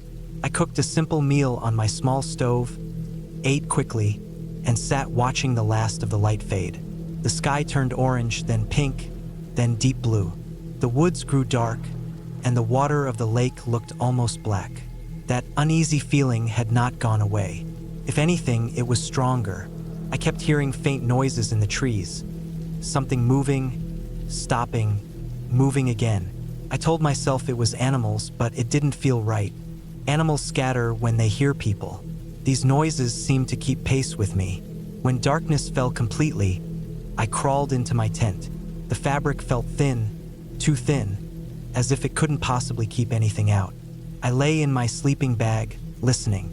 The forest was alive with small sounds. Crickets, frogs, the occasional splash of something in the water. But underneath those, I thought I heard footsteps. Slow, deliberate on the dry leaves outside. I froze. My chest tightened, and I held my breath, straining to hear. The sound came again. A faint crunch, then silence. Another crunch, closer. I lay there for what felt like hours, barely moving. My mind raced with possibilities. Another hiker? A hunter? Someone who had followed me? I tried to convince myself it was a deer walking near camp, but deer don't move like that. They don't stop and wait. At some point, exhaustion must have taken over, because I drifted into a shallow, restless sleep. When I woke, it was still dark. The air inside the tent was cold and damp. My mouth was dry, and my heart was already pounding before I even moved. I didn't know why, but I felt an overwhelming sense of dread. Something was wrong. I unzipped the tent slightly and peered out. The lake was barely visible, a dark shape against darker trees. The moon was hidden behind clouds, and the forest was black. I listened, straining, and there it was again, the sound of movement. Slow, steady, just beyond the reach of my vision. I shut the zipper quickly and sat frozen. My hands were shaking, and I could feel sweat on my neck despite the cold. I knew I wouldn't sleep again. When the first light of morning finally came, I packed up quickly. I didn't even eat breakfast. I just wanted to leave. The trail felt different in daylight, but the unease stayed with me. I kept looking over my shoulder as I hiked, convinced I wasn't alone. Hours passed. My legs ached. My pack dug into my shoulders, but I didn't slow down. The only thought in my head was to get back to my car. Then, about 2 miles from the trailhead, I saw it. On the side of the trail, pressed into the soft dirt, was a footprint. Clear, sharp, and fresh. It wasn't mine. It was larger, the tread different, and pointed in the same direction I was going. Someone had been ahead of me, or waiting. My stomach dropped, and I felt a wave of cold rush through me. I quickened my pace, nearly stumbling in places, barely stopping to drink. Every step I felt like someone was just out of sight, watching, waiting. When I finally broke through the last stretch of trees and saw my car, I nearly collapsed with relief. I threw my pack into the back seat, climbed in, and locked the doors. My hands shook on the steering wheel as I started the engine. The drive away from the trailhead felt endless. I kept checking the mirrors, half expecting to see someone on the road behind me. But there was nothing. Only when I reached the main highway did I finally let out the breath I had been holding. I never went back to that trail. I don't think I ever will. because I still don't know who was out there with me.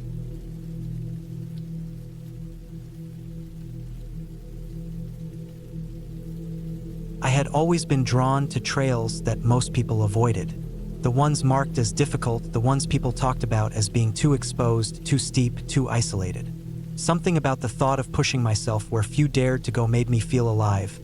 And in the summer of 2019, I picked out a hike that had been sitting in the back of my mind for years. It was a long trail leading up to a narrow ridge in the northern Rockies. The ridge itself wasn't the highest point in the area, but it was dangerous for one reason. The path across it was little more than a strip of rock with steep drop-offs on both sides. I had read stories about people turning back because of the exposure, some even crawling across it on their hands and knees. I had done enough climbing and hiking to know my limits, or at least I thought I did. I told myself I was ready. I had packed carefully the night before. Extra water, food, a headlamp, a map, a small first aid kit, and a lightweight emergency bivy sack just in case. My backpack was heavier than I wanted it to be, but I knew going light at the expense of safety was stupid. The morning I set out, the trailhead was quiet. The gravel lot had only one other vehicle in it, dusty and old, probably left there overnight. The air was cool, the kind of crisp that cuts through your lungs and wakes you up better than coffee. The forest at the bottom was thick with tall pines and spruce, and the smell of sap hung in the air. The dirt trail was soft under my boots, packed down from years of use, but it was clear that most people didn't continue very far up this route. The further I went, the rougher it got. For the first couple of hours, the hike was calm. The sun rose through the trees, spilling gold across the forest floor. Birds called out overhead, and once in a while I startled a squirrel or chipmunk. The steady sound of my boots crunching gravel and dirt was comforting. I fell into a rhythm, one step after another, breathing deep, keeping my pace steady. By mid-morning, the forest began to thin, and the slope steepened. Roots and rocks jutted from the dirt, forcing me to watch my step carefully. The air was warmer now, and I could feel sweat running down the back of my neck under the straps of my pack. When I finally broke through the tree line, the world opened up around me. Mountains stretched out in every direction, some capped with patches of snow that had stubbornly held on through summer.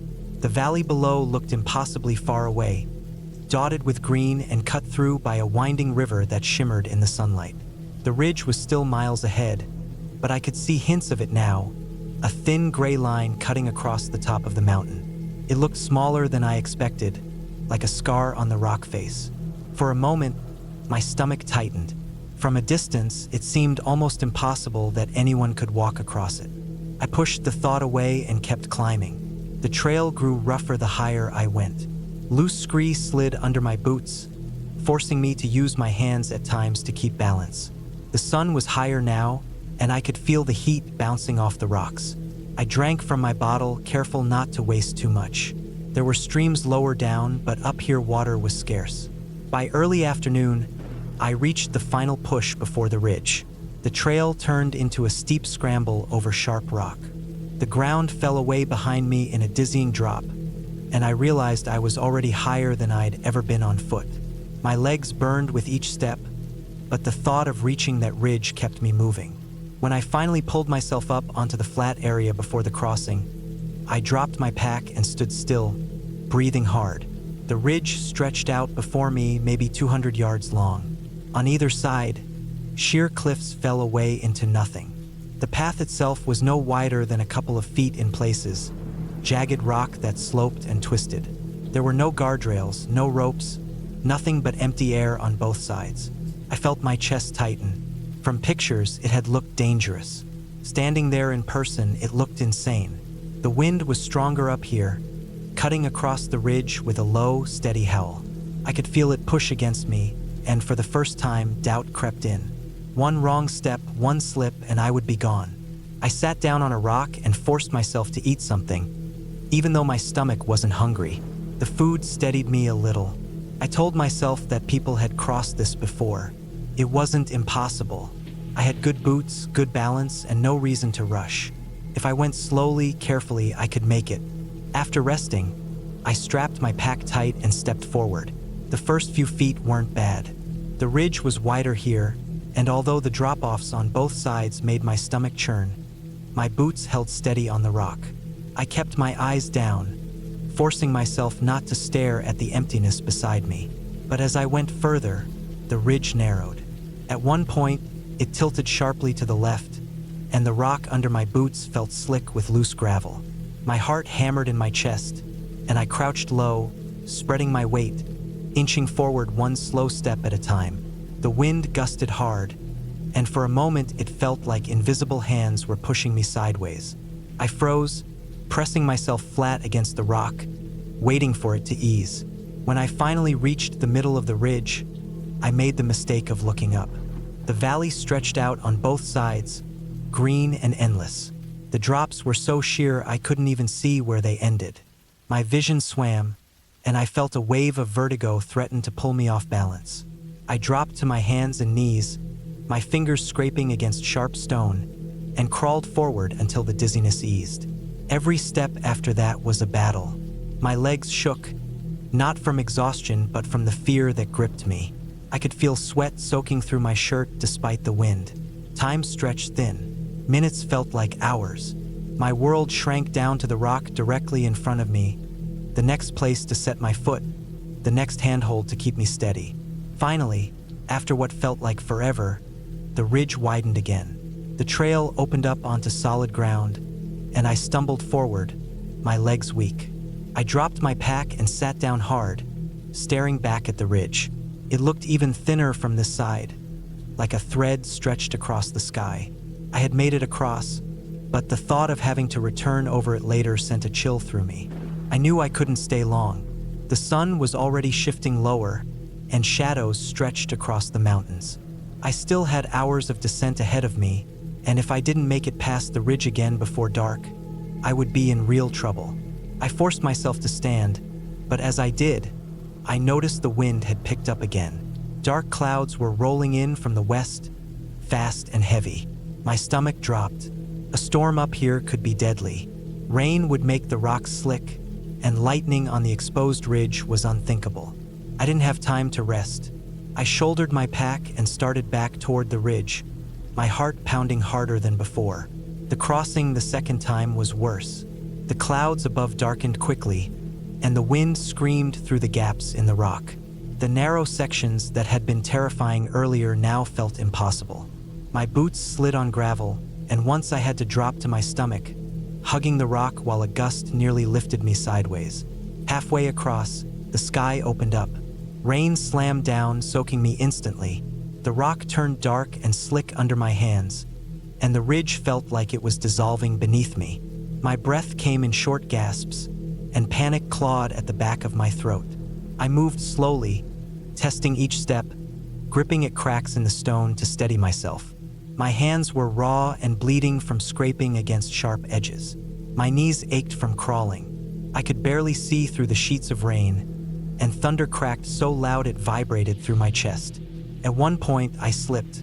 My boots skidded out from under me, and for a split second, the world tilted sideways. I threw myself flat against the rock, my chest pressed to the stone, my fingers clawing at anything they could hold. My legs dangled for a terrifying second before I pulled them back up. My vision blurred, and I felt bile rise in my throat. I lay there, shaking, rain hammering against me, until I could force myself to keep moving. When I finally crawled onto solid ground again, I collapsed, my body trembling uncontrollably. I had never been so close to dying, and the knowledge of it sat heavy on my chest. The storm raged around me, but I was off the ridge, and that was all that mattered. I didn't care about the pain in my hands or the water soaking through every layer of clothing. I was alive. The descent was brutal. The rain turned the trail into a river of mud and loose rock. Every step was a slip, every slope a trap waiting to send me tumbling. My legs were so tired they barely obeyed me, but I kept going one slow step at a time. By the time I reached the tree line again, the light was almost gone. The storm eased to a drizzle, and the forest swallowed me up, the dark pressing close. My headlamp beam cut a narrow path through the night, and the only sounds were the squelch of my boots and the pounding of my heart. Hours later, When I finally stumbled into the parking lot, the gravel crunching under my boots felt like salvation. My car was still there, wet and shining under the weak light of